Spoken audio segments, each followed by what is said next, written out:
트렌드를 따라가지 않으면 이탈리아 와인이 살아남기 어렵겠다. 지역마다의 특색이 잘 나타나 있다. 현대 와인의 출발은 영국이 만든 와인병과 코르크로 시작돼서 프랑스 와인을 영국의 기술로 담아서 글로벌화 시킨 게 현대 와인이다.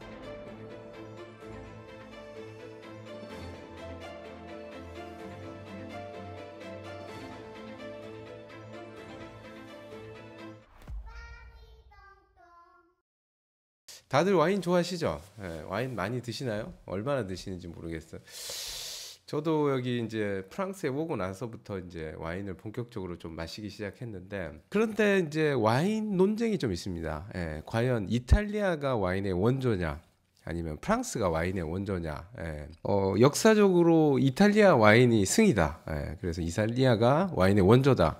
그런 말이 있고, 또 프랑스에서는 무슨 소리냐? 프랑스가 와인의 원조다. 예, 이렇게 또 이제 이야기를 하기도 하거든요. 와인의 원조를 알아보기 위해서는 먼저 와인이 뭔가. 예, 와인은 한 기원전 6,000년 정도부터 메소포타미아 이쪽 지역 있잖아요. 여기 중동 지역이에요. 중동 지역에서 포도를 따다가 발로 밟아갖고 마시던 게 이제 와인입니다. 요게 이제 이집트에서 와인을 이제 만드는 벽화죠. 벽화의 모습인데, 포도를 채취를 한 다음에 그 포도를 하인들이 발로 밟습니다. 예. 발로 밟는 이유는 포도를 보면 겉에 하얀 먼지같이 이렇게 있는 게 있는데, 그게 바로 효모입니다. 효모. 그래서 와인은 추가적으로 효모를 넣거나 뭐 발효 과정을 거치지 않고 이 포도 껍질에 있는 그 효모로, 포도 효모로 자연 발효가 되기 때문에 인류가 발견한 최초의 술이라는 그런 말들이 있죠. 그 다음으로 이제 뭐 맥주라든지 이런 술들이 나오는데, 그런 것들은 상당히 손을 많이 거쳐야 됩니다. 미국의 흑인 노예 해방을 외쳤던 마틴 루터 킹 목사가 맥주는 사람이 만들고 와인은 신이 만들었다. 극찬을 하죠. 기독교에서는 와인을 그 제례주, 종교 행사에서 쓰기 때문에 와인 색깔이 또 핏빛이잖아요. 이 붉은 핏빛이어갖고 종교 제례에 쓰이면서 이 와인이 훨씬 이제 유명해지게 된 거죠. 이 와인이 이제 이집트로 갔다가 로마로 건너가게 됩니다. 예, 로마로 건너가면서 요게 이제 로마 시대 초기에 이 모자이크 화거든요. 와인을 마시는 모습인데, 이 와인이 로마에 들어가면서 이 유럽 전역에 와인이 퍼지게 됩니다. 로마가 점령한 지역마다 이 와인 나무를 심게 되는 거예요. 요게 이제 로마 시대 때 와인을 싣고 가는 그 오크통이죠. 오크통이고, 요거는 이제 요런 통들에다가 다 와인을 담고 헝겊이라든지 이런 것들을, 이때는 아직 코르크 마개라는 게 발견이 되기 전입니다. 나무를 깎아서 막든지 아니면 헝겊 같은 걸로 이렇게 이제 쑤셔서 흐르지 못하게끔 그렇게 와인을 담아서 팔다가, 여긴 프랑스인데 이게 프랑스의 와인이 나는 지도인데, 이 대부분 지역이 와인에 관련된 기술들이 로마 시대 때 프랑스로 들어오게 됩니다. 그래서 한 2세기경에 프랑스를 비롯한 독일, 벨기에, 스페인 지역도 마찬가지고 이 로마의 영향으로 와인이 퍼지게 됐다. 로마 시대 때 와인과 현재 우리가 마시는 와인이 같은 와인인가? 이 부분에 대해서 조금 생각을 해봐야 돼요. 로마 시대 때 와인은 보시는 것처럼 이렇게 큰 들통, 큰 통, 오크통에 담아서 팔고 이런 항아리에 담아서 팔았단 말이에요. 그리고 빈티지가 없었습니다. 이때는 빈티지가 없었고, 그런데 이 빈티지가 나오기 시작하는 게 근대 와인, 그러니까 고대 와인과 근대 와인을 구분을 해야 됩니다. 이제 이게 전혀 다른 개념으로 흐르기 때문에, 당시에는 와인을 1인당 하루에 2리터 이상의 와인을 마셨다고 하더라고요. 와인을 거의 이제 물처럼 마신 거죠. 한번 생각을 해보면 2리터의 와인을 지금 이제 우리가 마신다고 하면 이게 취해서 정상적인 생활이 안 되거든요. 중세 때 사람들이 마셨던 와인의 도수가 굉장히 낮았다고 그래요. 한 지금으로 치면 한 6, 7도 정도로, 지금의 우리 이제 가벼운 소주보다도 더 낮은 알코올 도수를 띠죠. 요게 이제 중세 때 와인을 마시는 모습이에요. 이렇게 오크통에서 와인을 따다가 이런 뭐랄까 운반 도구에다가 실은 다음에 손님 상으로 이제 가져 나가서 손님 상에 이제 따르게 되고, 요건 이제 수도사들이 와인을 마시는 거죠. 그렇게 이제 와인이 변화해 가는 겁니다. 이제 조금씩 와인의 문화들이 예전에는 와인을 물을 대신하기 위해서 마시는 음료였어요. 술 개념보다는 음료의 개념에 더 가까웠고 이런 음료의 개념에서 술로 바뀌는 게 유리병의 발견입니다. 유럽 와인의 양대 산맥이라고 하면 이태리, 프랑스. 최근 조사에서는 이탈리아 와인이 생산량 기준으로 프랑스를 넘어섰습니다. 더 많은 와인을 생산하는 게 곳이 지역이 이탈리아다. 저도 뭐 이탈리아 와인들을 썩 잘하는 편은 아닙니다. 그래도 이제 몇 군데 마셔본 게 제가 마셔본 거는 피에몬테 지역과 토스카나 지방 와인을 좀 마셔봤거든요. 그리고 베네토 지역 요렇게 세 곳이 이탈리아 와인의 어떻게 보면 대표적인 지역입니다. 프랑스의 뭐 보르도, 부르고뉴, 샴파뉴 이렇게 이야기하듯이 이탈리아도 피에몬테, 베네토, 토스카나 요 정도 아시면 조금 뭐 어디 가서 이야기할 만큼 그 정도는 됩니다. 그러니까 요 이제 지역을 한번 볼게요. 피에몬테 지역은 요쪽입니다. 여기 보라색으로 이렇게 돼 있는데 요거 보이시죠? 예. 요 지역 보라색 이쪽이 피에몬테 지역입니다. 여기에 이제 뚜항이라는 토리노 동계 올림픽이 열렸던 그 지역이거든요. 그러니까 산지에 알프스 산자락 밑입니다. 그래서 경사도 많이 져 있고 물 빠짐 같은 것도 좋아서 이쪽 피에몬테 지역이 와인이 좋고요. 그 다음에 베네토 지역은 말에서 벌써 딱 느꼈잖아요. 베니스 지역입니다. 베니스 뒤쪽 이쪽도 알프스를 끼고 있거든요. 그래서 이 베네토 지역 이쪽이 이 베니스 인근으로 한 또 와인의 주요 산지고요. 그 다음에 토스카나는 잘 아시죠? 피렌체, 플로렌스 이쪽으로 대표되는 이 토스카나 지방의 또 와인이 굉장히 유명합니다. 이쪽도 이렇게 분지 형태로 돼 있어갖고 주변에 산들이 많습니다. 그래서 이 토스카나 지방에 있는 이 와인, 저는 피에몬테랑 토스카나 지방 와인을 조금 마셔봤는데 저는 프랑스 와인을 많이 마셔서 이 이탈리아 가서 와인을 마시면 되게 재밌어요. 어떻게 재밌었냐면 와인이 특이합니다. 프랑스 와인들은 딱 마시면 이건 무슨 맛이겠다. 이거는 뭐 까르네 쇼비뇽이니까 이런 맛이겠다. 뭐 피노누아가 몇 프로면 이게 벌써 먹기 전에 맛이 상상이 돼요. 그리고 그 상상에서 크게 벗어나지는 않거든요. 맛들이. 그런데 이탈리아 와인은 마셔보면 이게 뭐야? 포도를 수확한 다음에 포도를 건조를 시키는 그런 방식을 쓰기도 하거든요. 그러니까 프랑스에서는 쓰지 않는 방법이에요. 이 당도를 올리기 위해서. 요게 이제 포도 수확기가 끝난 거예요. 그러니까 포도를 훨씬 더 이제 프랑스 같으면 벌써 수확하고도 남을 시간인데 그 이후에 계속 달아놓는 거예요. 그 이유는 이 당분을 더 올리기 위해서. 그리고 아니면 이 즙을 짜기 전에 포도를 건조를 시킵니다. 이 건포도 같은 것들이 굉장히 당도가 높거든요. 청포도보다. 근데 이렇게 말려서 일부러 그 과당을 굉장히 높이는 거죠. 그렇게 해서 만드는 와인들이 이탈리아 와인들이 그래서 마셔보면 각각의 어떤 풍미와 특성들이 굉장히 특이합니다. 그래서 재밌어요. 맛이 있고 없고가 아니고 굉장히 독특한 전통들을 보유하고 있는 게 이탈리아 와인이다. 그래서 이탈리아 와인들은 섬세하고 어떤 뭐 그 디테일하고 이런 것보다는 각자 이 도멘, 각자 그 지역마다의 특색이 잘 나타나 있다.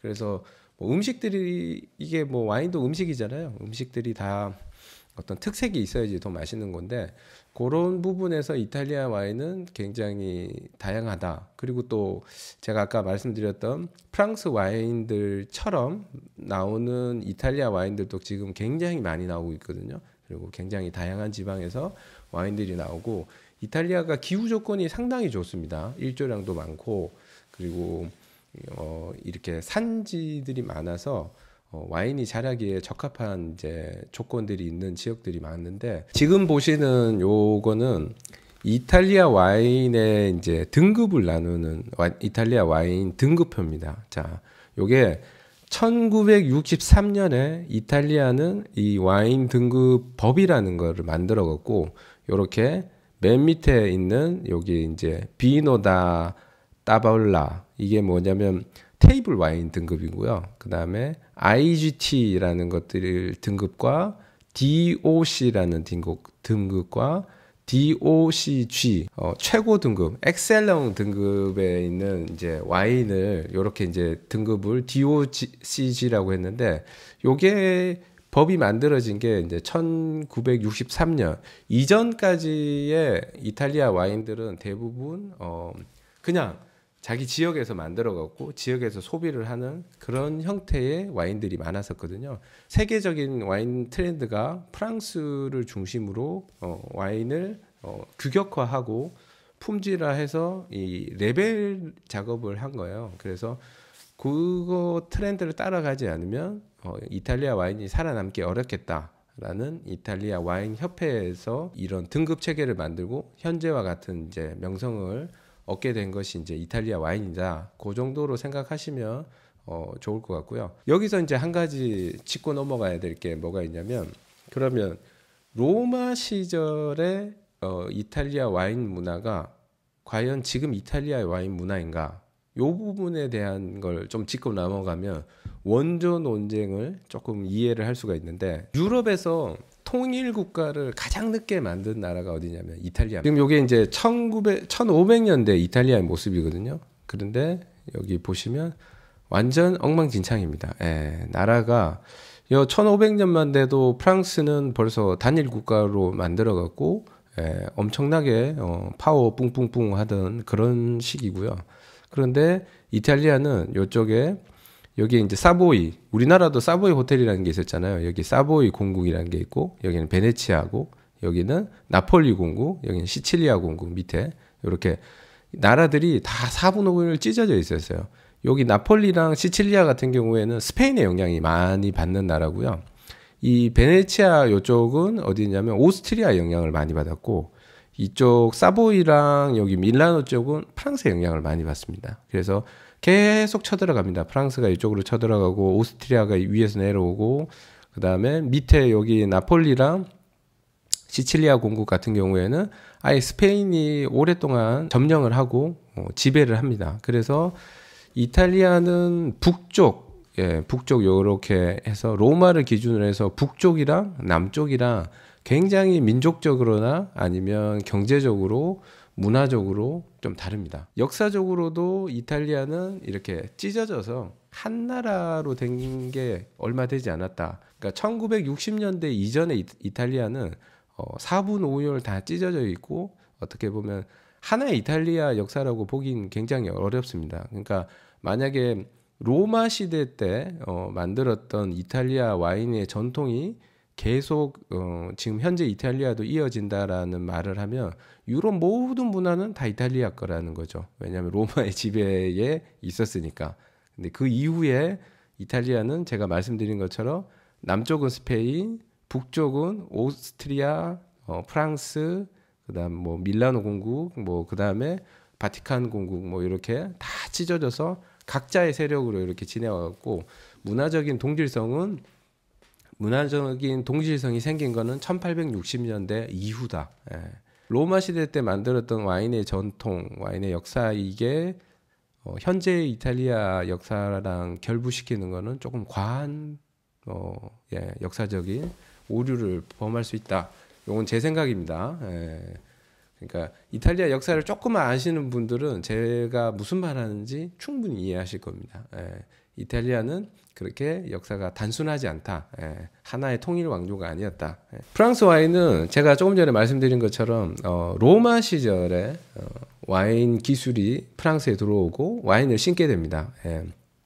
그리고 와인들을 이제 본격적으로 재배를 하게 되는데, 프랑스는 이제 크게 보면 와인 생산지가 이렇게 보르도, 부르고뉴, 샴페인 이렇게 나눌 수가 있고요. 뭐 레드 같은 경우에는 뭐 꼬뚜드 혼이라든지 뭐 굉장히 또 다양하게 많습니다. 와인들이 종류가 많은데, 크게 보면 보르도, 부르고뉴, 샴페인 이렇게, 요게 이제 프랑스 와인 산지 지도거든요. 보르도 지역은 여기 이제 보라색이 보이는 이 지역이 보르도 지역입니다. 보르도 와인이 나오는 지역이고, 부르고뉴는 어디냐면 이쪽입니다. 여기 부르고뉴, 여기 보이시죠? 부르고뉴 중앙에 있는 여기가 부르고뉴 지방이고요. 샴페인은 거기보다 북쪽으로 올라가면 샴페인 지방이 있습니다. 이 샴페인이 와인 이름이 아니고 지방 이름입니다. 그리고 또 뭐 어떤 분이 그렇게 이야기하실 수도 있겠네요. 뭐 무슨 샴페인이 와인이냐 뭐 이런 이야기를 하실 수 있는데, 샴페인은 와인입니다. 와인을 발포 와인, 그러니까 기포가 남아 있는 와인을 샴페인이라고 부르는 거고요. 와인 안에는 이제 빨간색 레드 와인이 있고, 그 다음에 로제라고 해서 핑크빛, 그 다음에 화이트 와인도 있고, 그렇게 있고, 그 다음에 이제 지역별로 이렇게 나눠지는 그런 와인들의 체계들이 있습니다. 프랑스 와인의 역사를 이야기를 하려면 꼭 알아야 되는 사건이 하나 있습니다. 뭐냐면 전 세계에서 가장 오래 전쟁을 치른 100년 전쟁. 여러분 100년 전쟁 들어보셨죠? 전쟁을 하다 100년 동안 하는 거예요. 쉬지. 근데 이 100년 전쟁이 실제로 100년 동안 한 전쟁은 아니고, 처음 시작해서 끝날 때까지가 100년인 거고, 중간에 시기도 많이 하고, 전쟁만 계속 한 건 아닙니다. 자, 100년 전쟁을 한번 보면, 요게 이제 100년 전쟁 당시에 1429년에 프랑스의 지도의 모습인데, 원래 이 100년 전쟁이 시작됐던 중요한 이유는 이 아키텐의 엘리오노라는 여성이 있는데, 이 여성이 귀족 출신이에요. 그래갖고 이 여자가 자기가 상속으로 받은 아키텐이라고 하는, 아키텐은 어디냐면 요 방금 봤던 요쪽입니다. 여기 보르도 있는 요 보르도 이쪽의 땅을 자기가 상속으로 갖고 있었는데, 프랑스 왕이랑 결혼을 했는데 프랑스 왕이랑 사이가 안 좋아요. 십자군 원정도 따라가고 했는데 이 자식이 날 너무 예뻐 안 하는 것 같아. 근데 자기는 나름대로 결혼을 했지만 나름대로 자기는 아키텐이라고 하는 그 보르도 쪽이 당시에는 와인을 만들어서 돈을 잘 벌었거든요. 그래서 나름 이제 소위 말하는 나도 재벌가 딸인데 나를 인정 안 해주네. 그러고 이제 이혼을 한 거예요. 그 엘리오너라는 여자가 이혼을 하고 나니까 유럽이 아주 그냥 발칵 뒤집혀진 거예요. 왜냐하면 이렇게 돈 많은 여자가 이혼을 했으니까 남자들이 잡으려고 이제 환장을 했죠. 근데 그때 이 엘리오너가 영국의 왕이랑 결혼을 합니다. 그러면서 이 보르도가 이제 문제가 되는 겁니다. 왜냐하면 당시 영국 전체의 세수의 거의 40%가 이 보르도에서 나왔다고 합니다. 그러니까 영국이 예전에는 제가 뭐 약간 이야기할 때 영국을 좀 비아냥거리는 말투로 하는 경우들이 많은데, 왜냐하면 영국은 1700년대 이전에 진짜 찢어지게 가난했습니다. 감자밖에 먹을 수 없을 정도로 가난하고 진짜 가난했거든요. 그런 나라가 산업혁명과 대해양 시대를 잘 이용해서 지금 같은 제국을 건설할 수 있었던 거죠. 근데 이전의 역사를 보면 이제 양털 있잖아요. 양털 같은 거를 만들어서 양으로 만드는 그 직모 같은 거, 양으로 만드는 천 같은 거, 이런 걸 팔아서 먹고 겨우 연명하던 그런 나라였거든요. 그래서 무조건 대륙으로 나오려고 그랬던 거예요. 그래서 이제 100년 전쟁을 했는데, 이 와인과 100년 전쟁이 중요한 거는 이 보르도에서 나오는 세수입으로 영국 전체의 요 땅이 요만한데 영국 전체에서 나오는 세수의 40%를 차지할 정도로 완전 금사라기 땅인 거예요. 그래서 프랑스 왕이 요걸 뺏으려고 그러니까 영국이 발끈한 거죠. 그래서 야, 그럴 거면 니네를 확 그냥 내가 뒤집어 버리겠다. 그러면서 전쟁을 하는 거죠. 이제 세계 1차 와인 전쟁이 일어나는 겁니다. 이 와인을 보호하기 위해서. 근데 와인 전쟁이 일어나는데 결국에는 프랑스가 승리합니다. 100년 전쟁에서 영국을 다 몰아냈는데, 근데 영국이 몰려나가고 나서 너무 안타까운 거예요. 이 보르도 와인이 너무 좋았는데 자기네들의 땅이잖아요. 당시에는 자기네들의 영지였기 때문에 보르도에서 그냥 값싼 와인을 그냥 막 갖다 와서 막 마실 수 있었던 거예요. 당시 영국에서는 맥주를 많이 마셨거든요. 맥주를 마시다는 사람들이 와인을 맛보더니 이게 천상의 맛이잖아요. 제가 아까 서두에도 말씀드렸지만 맥주는 인간이 만드는 술이고 와인은 신이 만드는 술이다. 이 와인, 예전부터 와인은 귀족의 음료였거든요. 그러다 보니까 영국 사람들이 이 와인을 마셔야 되겠는데, 그러면서 이제 프랑스랑 협상을 합니다. 와인을 좀 줘라 이렇게 영국한테 프랑스한테 사정사정을 합니다. 와인을 마시고 싶다. 그러면서 와인의 수입량이 급격하게 늘어납니다. 이제 영국의 이제 산업혁명이 일어나면서 이 유리병이 개발됩니다. 1637년인가 그때 유리병이 처음 개발되고요.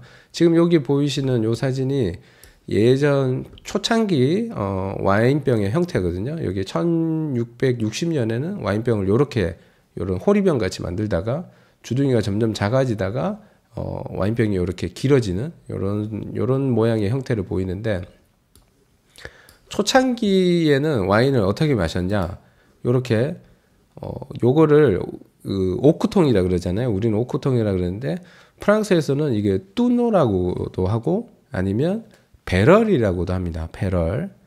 요 와인의 배럴에 관련된 이야기는 조금 이따가 제가 좀 자세히 좀 해드리고, 배럴이라고도 했고 버락이라고도 했습니다. 그래서 지방마다 부르는 이름이 많았는데, 그래서 이 와인통을 요렇게 세워 놓잖아요.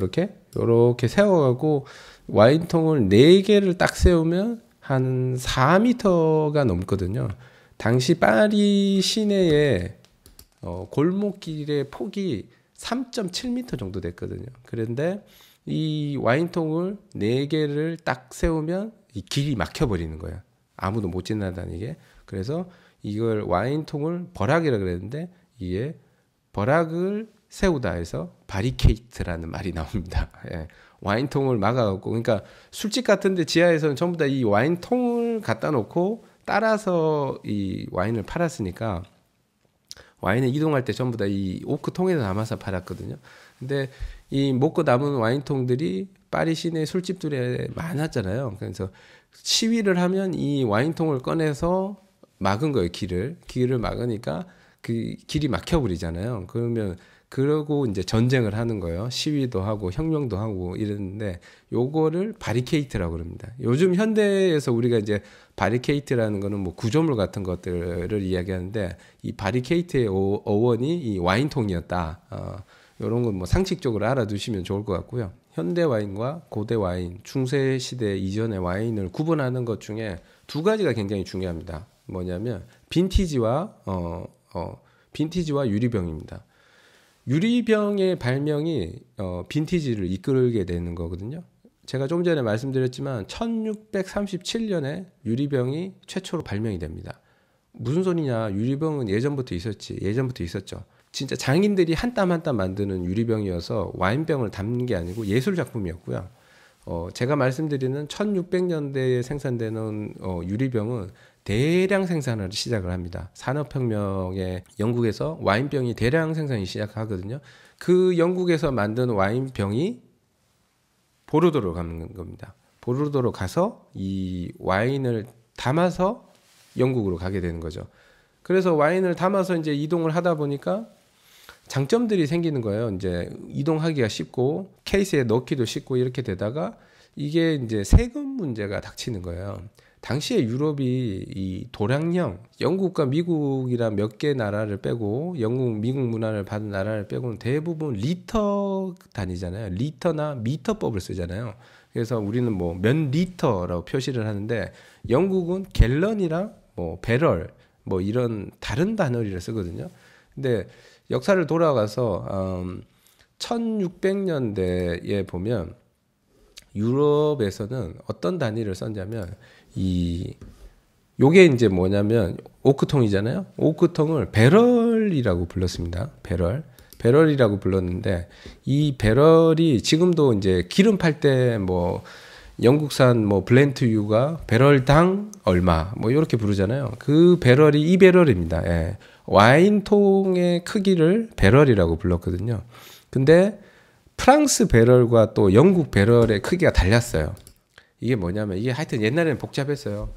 프랑스 배럴은 좀 더 커요. 그래서 50갤런의 그 와인이 들어갔고, 영국 배럴은 42갤런의 와인이 들어갔거든요. 그래서 프랑스 배럴이 좀 더 크고 영국 배럴이 조금 작았어요. 그래서 서로가 자기께 표준이라고 하여튼 싸우던 시절이 있었거든요. 근데 이 와인 통에 있던 것들을 이제 병으로 나눠서 담아야 되는데, 그러면 몇 병으로 담아야 되냐, 이제 유리병이 나와서 이게 표준을 정해야 되는데, 근데 당시에 이제 영국의 기준이 뭐였냐면 이 갤런이었잖아요. 갤런. 이 갤런 1갤런이 지금으로 환산하면 45리터 정도 돼요. 45리터. 그러니까 45리터가 1갤런인데 요거를 6병으로 딱 나눠 담으면 지금 와인병인 750ml가 되는 겁니다. 1600년대 보르도에 정착이 되는 겁니다. 그러니까 지금 현재 전 세계 와인병들은 750ml가 표준입니다. 모든 와인 거의 대부분입니다. 예. 몇 군데에서는 뭐 500ml짜리 와인도 있고요. 조금 더 큰 것도 있고, 그 다음에 뭐 매그넘이나 이런 것들은 전부 다 750ml를 제곱으로 해갖고 점점 커지는 와인들 병들이 있는데, 그거는 750ml의 동일한 기준이고, 그러니까 영국이 워낙 와인을 많이 보르도 와인을 갖다다 먹으니까 영국의 세수 기준에 맞춰갖고 와인을 담는 법이 결정이 됩니다. 프랑스 법이 아니었고 영국 법에 맞춰갖고 이 와인의 표준이 결정된, 와인병의 표준이 지금 현재 보르도, 부르고뉴, 뭐 전 세계의 모든 와인들은 750ml의 표준이 되는데, 그게 영국의 1갤런을 6병으로 나눠 담은 거죠. 1갤런을 6병으로 나눠 담았더니 딱 750ml가 되더라. 그러면서 이 표준이 전 세계의 스탠다드로 보급이 쫙 되는 겁니다. 예.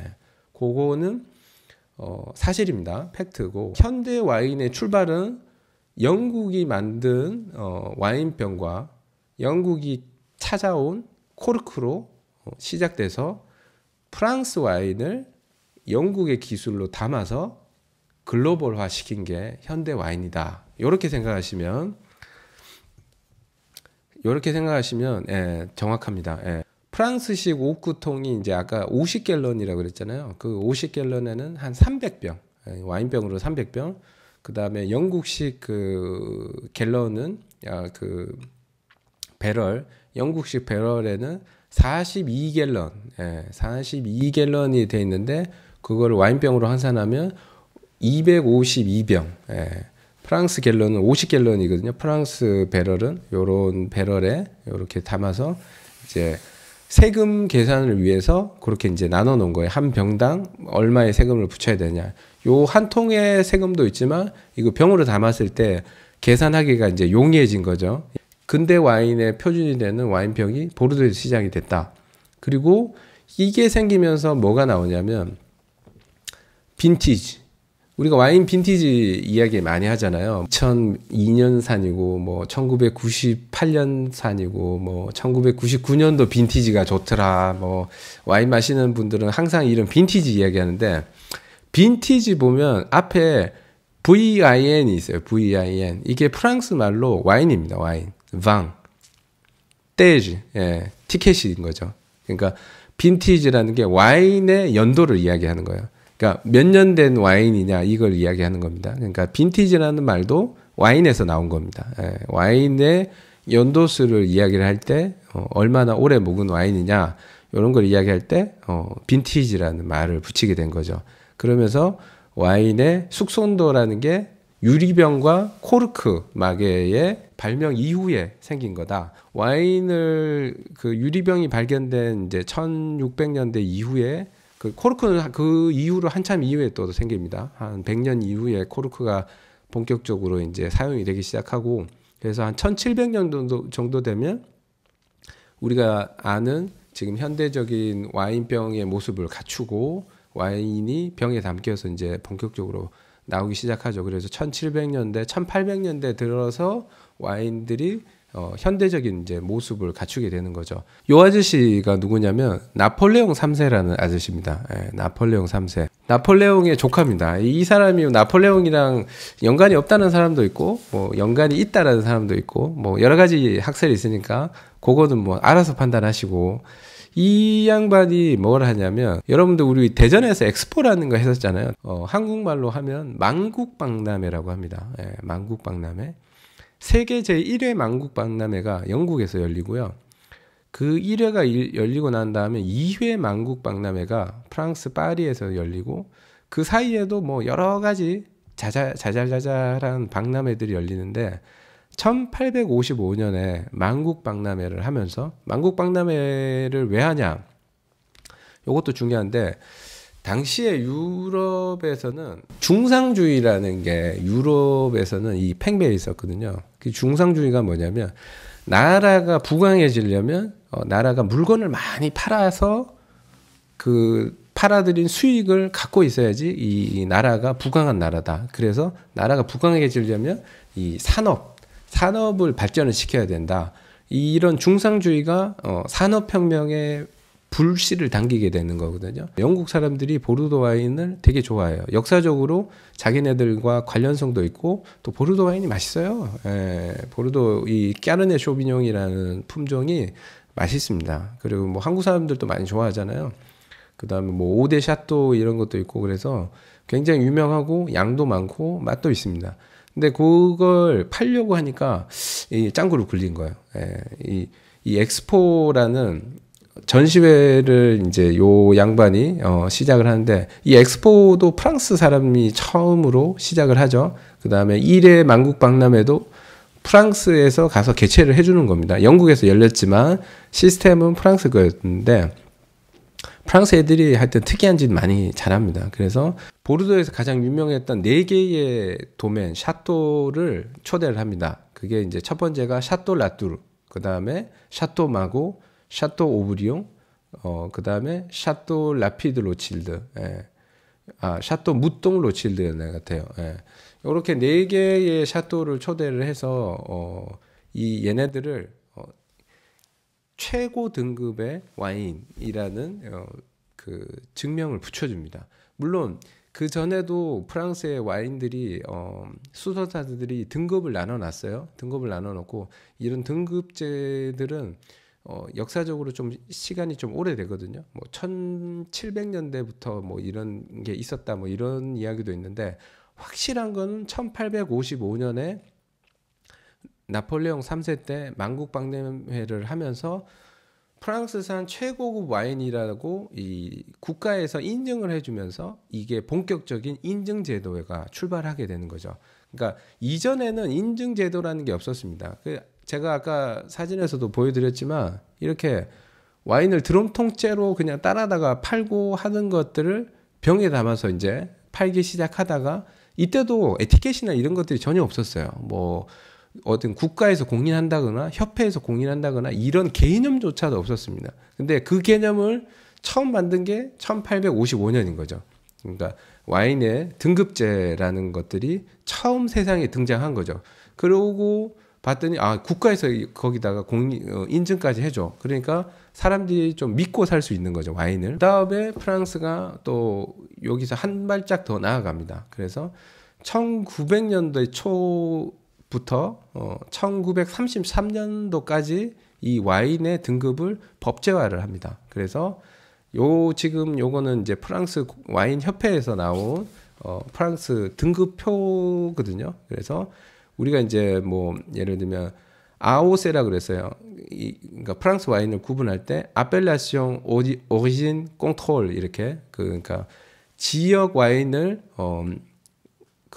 컨트롤 검사를 한 와인이다. 그거를 아오세라 그러는데, 이런 등급을 이렇게 크게는 4단계 있고 안에 들어가 보면 하위 카테고리들도 많고 지켜야 되는 까이에 샤그제라는 것도 굉장히 디테일하게 들어가 있거든요. 그래서 맨 윗등급이 이제 건크라는 등급을 만들고 퍼미크루, 그다음에 뭐 빌라주, 레지오날 뭐 이런 식으로 해 갖고 와인의 등급을 만드는데, 이게 1900년대에 만들어지게 되고 법령을 발표한 건 1930년도입니다. 자, 아까 제가 이탈리아는 언제 했다고 이야기했죠? 이탈리아는 와인법이 1963년도에 제정이 됩니다. 이건 뭐냐면은 프랑스에서 만든 등급을 이탈리아가 그대로 가져다가 쓰는 겁니다. 그러니까 1930년대에 프랑스가 먼저 이제 이 세계 최초로 등급제를 시작을 했고요. 그리고 이 등급제를 통해서 와인의 품질을 우리가 지금 뭐 상품을 구매하듯이 이런 등급은 이 와인이 얼마다라는 게 우리가 정해지잖아요. 직관적이고 그다음에 그 레이블이라 그래서 태그만 봐도 아 이거는 무슨 와인이고 어떤 언제 만들어져 있고 빈티지는 뭐고 어떤 도멘 어떤 성에서 어떤 샤또에서 만들었다. 이게 그냥 이 네이블 테이프 와인 상표만 봐도 알 수 있는 이런 굉장히 직관적인 시스템을 1900년대에 프랑스가 만들게 되고 이 시스템들이 전 세계적으로 퍼지게 되는데 받아들인 나라도 있고 안 받아들인 나라도 있었는데 이탈리아는 1900 이제 언제냐 1960년대에 이걸 받아들이고 와인을 표준화해 갑니다. 예, 표준화해 가고 그 이후에도 이탈리아는 굉장히 여러 가지 이야기들이 많아요. 그다음에 뭐 어떤 그 등급제로 들어가지 못한 고급 와인들도 있었고 뭐 그걸 정리하는데 1970년대 이후에 이제 거의 그런 것들이 정리가 되거든요. 아까 댓글에도 뭐 칠레 와인이 맛있다, 뭐 호주 와인이 맛있다, 아니면 캘리포니아 밸리 쪽 캘리포니아 밸리 와인이 맛있다, 뭐 그렇게 말씀하시는 분들이 있는데 맛있습니다. 맛은 캘리포니아 와인도 맛있고 호주 와인도 맛있고 칠레산 와인도 맛있습니다. 그런데 한 가지 아셔야 되는 게 뭐냐면 캘리포니아 와인도 그렇고 칠레산 와인도 그렇고 호주 와인도 그렇고 거의 90% 이상이 프랑스 품종을 갖고 프랑스에서 만드는 와인 방식을 이용을 하고 또 심고 관리하는 기술자들도 프랑스 기술자들이 가서 와인 밭을 일군 겁니다. 그러니까 이탈리아는 조금 다릅니다. 이탈리아는 프랑스식 방식을 이용하는 집들도 있고요. 아닌 집들도 많습니다. 그래서 제가 서두에서 뭐라 그랬냐면 이탈리아 와인은 굉장히 독특하다. 맛도 독특하고 제조 방식도 독특하게 합니다. 그래서 그런 전통들이 살아있어서 이탈리아 와인은 특이한데 호주 와인이랑 캘리포니아 와인, 칠레산 와인들은 전부 다 프랑스의 기술을 그대로 가져가서 만들었기 때문에 프랑스와 크게 품질적인 차이가 나지 않는다. 굉장히 오히려 흡사하고 때로는 더 우수한 품종들이나 아니면 우수한 맛이 나오기도 하죠. 기술적으로 훨씬 더 진보되어 있으니까요. 그래서 이제 칠레산이라든지 이런 와인들의 지금 뭐 굉장히 프리미엄도 붙고 좋은 게 대부분의 기술력이 연결돼 있다. 이렇게 보시면 될 것 같고요. 그 프랑스 스탠다드 와인 방식을 많이 채용한 와인들이다. 이렇게 이해하시면 좋을 것 같은데 그럼 왜 프랑스 와인은 왜 비싸냐? 그 이야기를 좀 해봐야 될 것 같아요. 프랑스 와인들은 다른 나라 와인들에 비해서 조금 비쌉니다. 맛이 더 좋냐? 개인적으로는 솔직하게 저도 여기서 와인을 여러 가지를 많이 마셔봤거든요. 저도 와인도 좋아해갖고 싼 와인부터 비싼 와인을 많이 마셔보지는 못했습니다. 그래도 꽤 많이 마셔봤거든요. 뭐 한 몇백 유로 가는 와인부터 해서 한 1000유로 넘는 와인도 마셔봤는데 마셔보면 확실히 그 향과 그 입안에서 첫 번째 들어갔을 때 쫙 그 이렇게 감기는 그런 느낌이 달라요. 달라. 예를 들면 제가 평소에 먹는 와인은 보통 한 4유로급 여기서 4유로니까 4유로면 한국 돈으로 하면 얼마나 한 6,000원 정도 드는 와인을 보통 식사 때는 그 정도 마시고 손님 초대하면 한 10유로면 한 13,000원 정도 하는 거 그 정도 마시거든요. 그 한국에서는 가격을 한 3배에서 4배 정도 곱하기 3, 4 정도 하시면 그 가격이더라고요. 현지니까 아무래도 싸죠. 그래서 그런 와인을 주로 마시다가 보통 이제 초대받거나 뭐 그러면 그런 집에 가서 이제 비싼 와인들을 마십니다. 프랑스 친구 집 가면 비싼 와인들을 마시고 아니면 제가 이제 뭐 그 와이너리 방문 같은 거 했을 때나 또 중요한 뭐 그 심포지엄 같은 거 하면 그럴 때 이제 좀 먹기도 했는데 마셔보면 달라요. 다른데 제가 한 가지 들은 거는 200유로가 넘어가는 와인들이 있어요. 200유로면 한국 돈으로 한 30만 원 정도 하는 거죠. 근데 이제 한국에 들어가면 이게 한 7, 80만 원 가까이 할 거예요. 한 200유로 정도 급의 와인을 넘어가잖아요. 한 100유로, 200유로 넘어가면 제 개인적으로는 비슷비슷한 것 같아요. 한계선이 한 100유로에서 150유로 정도 선을 넘어가면 그 넘어가는 와인들의 품질은 비슷비슷해요. 제가 느끼기에는. 근데 다른 게 뭐냐? 스토리. 예, 역사적으로. 프랑스 와인이 세계적으로 인정이 받는 거는 이 와인에 대한 뭐 빈티지, 아까 빈티지도 말씀드렸죠. 이 프랑스 와인의 오래됨을 평가하기에 나온 단어가 빈티지입니다. 와인의 오래됨을. 그렇게 프랑스 와인은 몇 년도에 무슨 일이 있었고 이 와인은 품질이 어떻고 땅은 어떤 기후 조건이고 그때 비가 왔었고 뭐 눈이 왔었고 뭐 굉장히 다양한 이 스토리를 품고 있습니다. 그리고 뭐 샤또 딸보 같은 경우에는 뭐 장군이 전쟁을 어떻게 쳤는데 뭐 그런 것부터 해서 빅토리아 여왕이 마셨던 와인, 또 예를 들면 뭐 해미경이가 좋아했던 와인, 그런 등등의 역사적인 스토리를 굉장히 많이 품고 있는 게 프랑스 와인의 특징입니다.